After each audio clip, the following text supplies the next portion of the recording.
So you were crazy young when you broke into the business. So how did you get noticed as a teenager?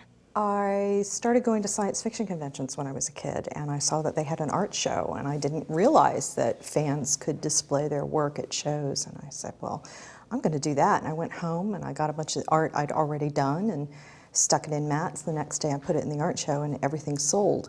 So I said, there might be something to this, and that's how I broke in. I started getting scouted by some small presses, and I was in fanzines and apazines, and a writer-artist named Keith Giffen, who was drawing the Legion of Superheroes for DC Comics, saw my work and said, would you like to audition for DC Comics? How does that audition process work for comic book artists? They give you a page of script, or they say just draw some sequential pages to see if you can actually tell a story. The big mistake a lot of young artists make is just drawing pinups. You see a lot of that at conventions, all these people selling pinups.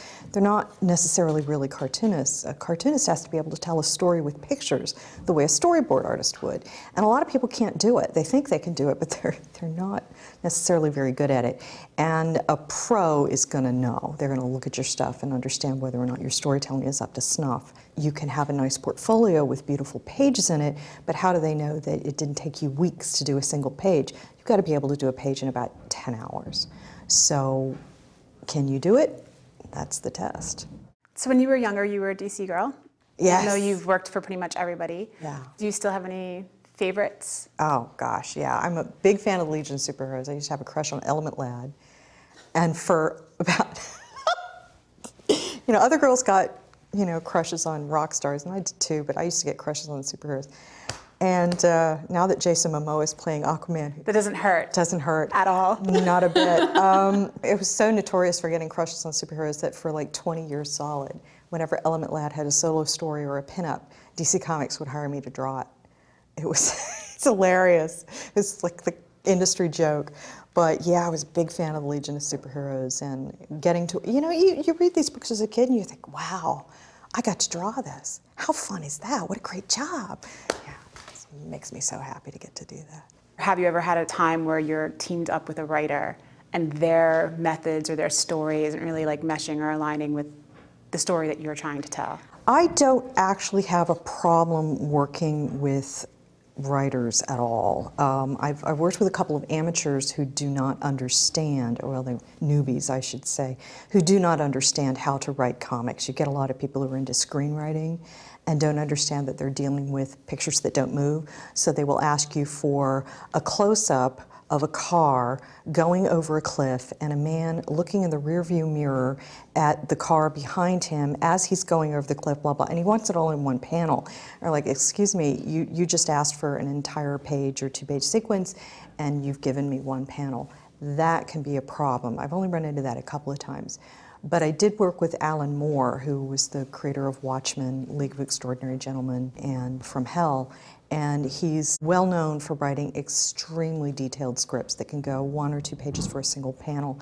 And I'll be honest with you, I read the script and sat down and cried because it was so complex. I thought, I've just been Peter Principled out of this job. I'm too stupid to work with Alan Moore.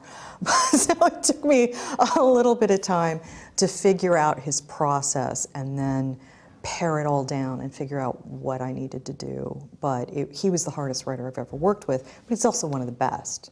So it may take you a little juggling, but most of the writers I work with know what they're doing, and I usually get to work with the best. So what was a moment in your career that you had to pinch yourself because you just couldn't believe it?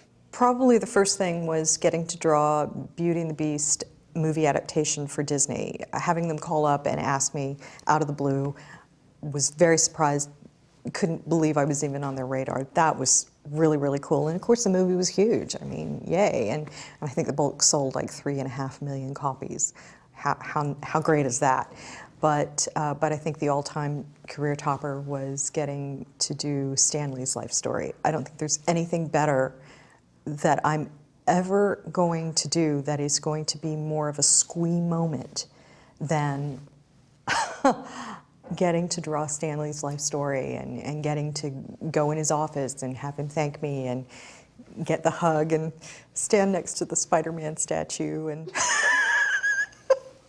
It just really made me so happy to do that. I just, artists shouldn't seek external validation, but when you get it, it's really nice.